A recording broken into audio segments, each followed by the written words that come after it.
Technology అందుబాటులోకి వచ్చే కొద్దీ మనిషి జీవనం అనేది సులభతరం అవుతుందా? లేదంటే మరింత భయంకరంగా ఒక రకంగా భద్రత లేకుండా ఇన్‌సెక్యూర్డ్‌గా ఏమన్నా మారుతుందా?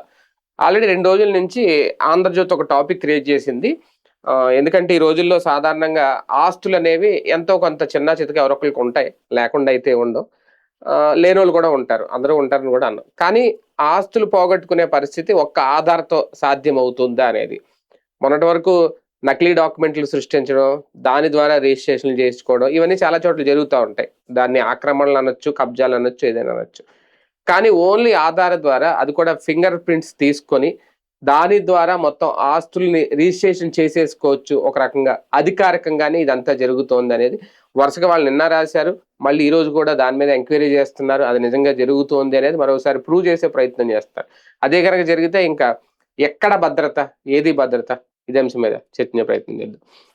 సార్ నిజంగా ఒక్క ఆధార్‌తో అది కూడా ఒక ఫేక్ ఫింగర్ ప్రింట్స్ తీసుకొనుంటే ఇంక మనిషికి ఇంకా ఆధారం లేకుండా కోల్పోయే పరిస్థితి ఇది గనక నిజమైతే నేననేది ఒకవేళ నిజమైతే ఎంతవరకు సాధ్యం అవుతుంది? ఖచ్చితంగా ఇది అసలు ప్రభుత్వం వాస్తవంగా నన్ను అడిగితే హోంమంత్రి జనానికొచ్చి సమాధానం చెప్పాల్సింది ఇది. ఆమెనేం వైఎస్ఆర్ కాంగ్రెస్ పార్టీకి అపోజిషన్‌గా, తెలుగుదేశం పార్టీ లీడర్‌గా పెట్టలేదు. ఆమెను పెట్టింది హోంమంత్రిగా.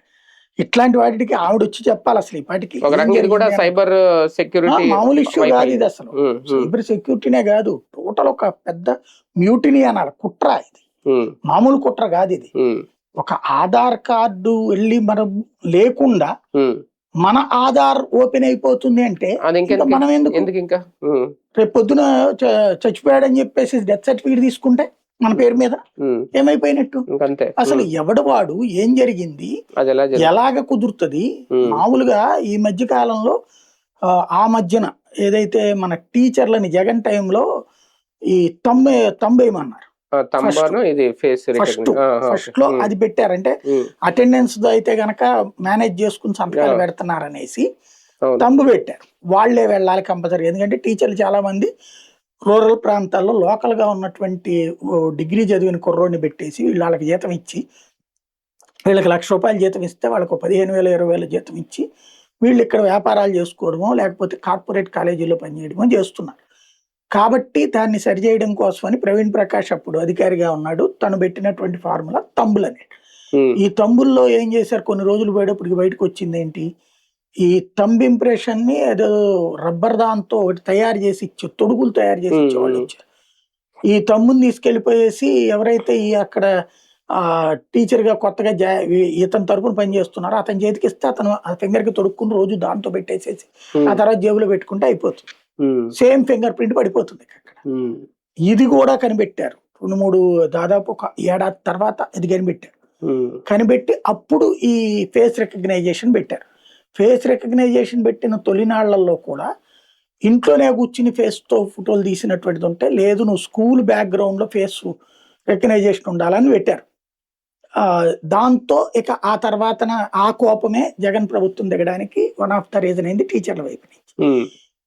అలాంటి తంబులు ఇవ్వడం అనే ఇప్పుడు దాంట్లో ఏంటంటే టీచర్ తనిచ్చాడు తంబు వేరే చేయించి ఇవ్వడం అనేది. ఇక్కడ ఎవరిచ్చినట్టు వీళ్ళకి? ఇప్పుడు మనకి ఆధార్ తీసుకున్న రోజున 5 ఏళ్ళు ప్రింట్ వేయించారు అక్కడ మనతో. 5 ఏళ్ల ప్రింట్ వేయించారు. ఈ 5 ఏళ్ల దాంట్లో మీకు అక్కడ ఈ రిజిస్ట్రేషన్ ఆఫీసుల్లో మినిమం 2 చేస్తారు. ఒక ఫింగర్ తో చూడరు. అది రెండోది కూడా చూస్తారు. చూసిన తర్వాత ఆ మొత్తం 5 ఏళ్లలో 2 చూస్ చేస్తారు. నేను చూసిన దాని ప్రకారం దాని మీద 2 సార్లది ఓకే అయ్యాక రిజిస్ట్రేషన్ జరుగుతుంది. ఇప్పుడు ఏమన్నా మారిందని తెలియదు. నేను చేయించినప్పుడు చూసినటువంటిది అది ఆధార్. మరి అట్లా పోని ఒకటే అనుకున్నాం. పైగా మనం చలాన్ కట్టినప్పుడు కూడా మనకి ఓటీపీ వస్తుంది. ఆధార్ ఓటీపీ చెప్తేనే అది ప్రాసెస్ కూడా వెళ్తుంది. అవును. మరి ఇది అలా లేకుండా అంత ఈజీగా మరి ఎలా అయిపోతుంది? ఎట్లా జరిగింది అంటే ఖచ్చితంగా రిజిస్ట్రేషన్ శాఖలో ఉన్నటువంటి ఆ తంబ్ ఇంప్రెషన్స్ ఎవరికో బయటికి ఇవ్వడం జరిగి ఉండాలి. ఇప్పుడు ఇవాళ సైబర్ క్రైమ్ హైదరాబాద్ పోలీసులు మిషన్ ఆక్టోపస్ అని ఒకటి చేశారు. ఏంటది? దేశవ్యాప్తంగా వివిధ రాష్ట్రాల్లో నుంచి జరిగిన అతిపెద్ద కుంభకోణం సైబర్ క్రైమ్. ఎట్లా, నేను లాస్ట్ మంత్ అనుకుంటా వీడియో చేశాను నేను 2-3 సార్లు కూడా.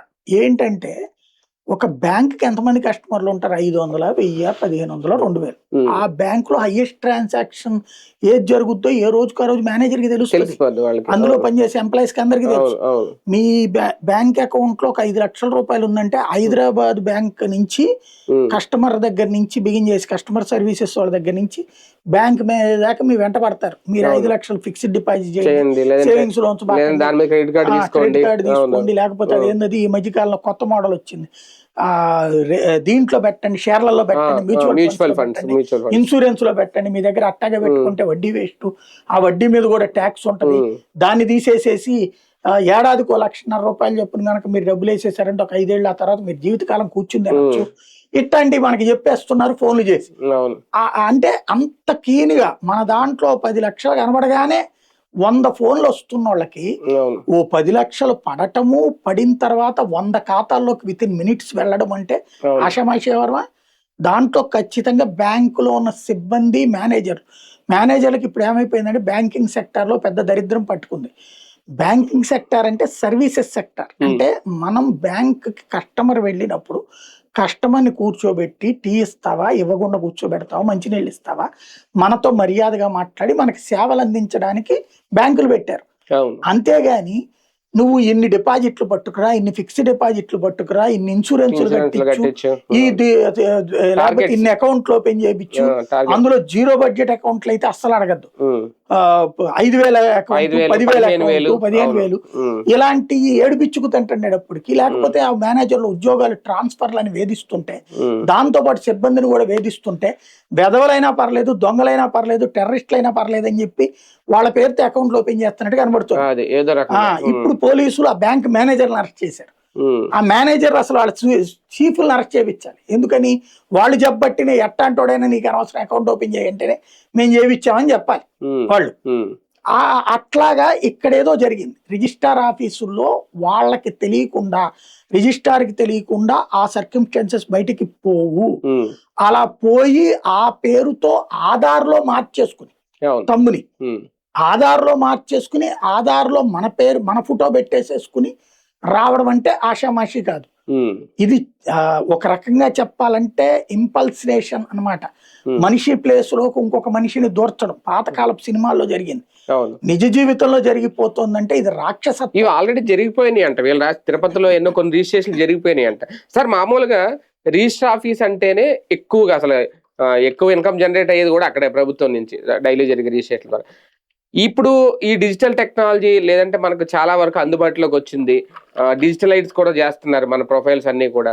ఇలాంటి సందర్భంలో ఇది అంటే ఇన్సెక్యూర్డ్, ఎందుకు అంత ఇన్సెక్యూర్డ్ గా ఉంది ఆ వ్యవస్థ? ఎక్కడ లోపం జరుగుతుంది? ఇంతకుముందు స్టాంప్ కుంభకోణాల గురించి కూడా మాట్లాడుకున్నాం మనం, ఏదో తక్కువ కట్టేసి వాళ్ళు ఎక్కువ రాసేసుకుంటున్నారు, అది పెద్దది, చాలా మంది సబ్ రిజిస్ట్రార్లను కూడా అప్పుడు అరెస్ట్ చేశారు. ఇప్పుడు ఏమి ఇది ఎక్కడ జరుగుతుంది లోపం? రాజకీయ నాయకులని దొంగల వల్ల జరుగుతుంది. రాజకీయ నాయకులు కొన్ని దరిద్ర పనులు చేస్తుంటారు, భూములు కబ్జాలు ఇట్లాంటి, అవి కవర్ చేసుకోవడం కోసం అని చెప్పి సబ్ రిజిస్ట్రార్ ఆఫీసులు, రిజిస్ట్రార్ ఆఫీసులకి రెస్పాన్సిబిలిటీ లేని పవర్స్ ఇస్తున్నారు, బాధ్యత లేని హక్కు.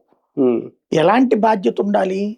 ఇప్పుడు మీరు రిజిస్ట్రేషన్ చేస్తే కోర్టులో ఒకడేసి ఇది ఆడిది కాదు నాది అంటున్నాడు, అప్పుడు తీసుకెళ్లి సబ్ రిజిస్ట్రార్ని జైల్లో పెట్టాలి, నువ్వు ఎట్ట చేసావురా. అలాంటి చట్టం లేదు, కాపాడతారు సబ్ రిజిస్ట్రార్ని వీళ్ళు. రెవెన్యూ ఆఫీసర్, రెవెన్యూ వాడికి తెలియకుండా ఒకటి భూమిని ఇంకోటి కబ్జా చేయడం కుదురుతుందా?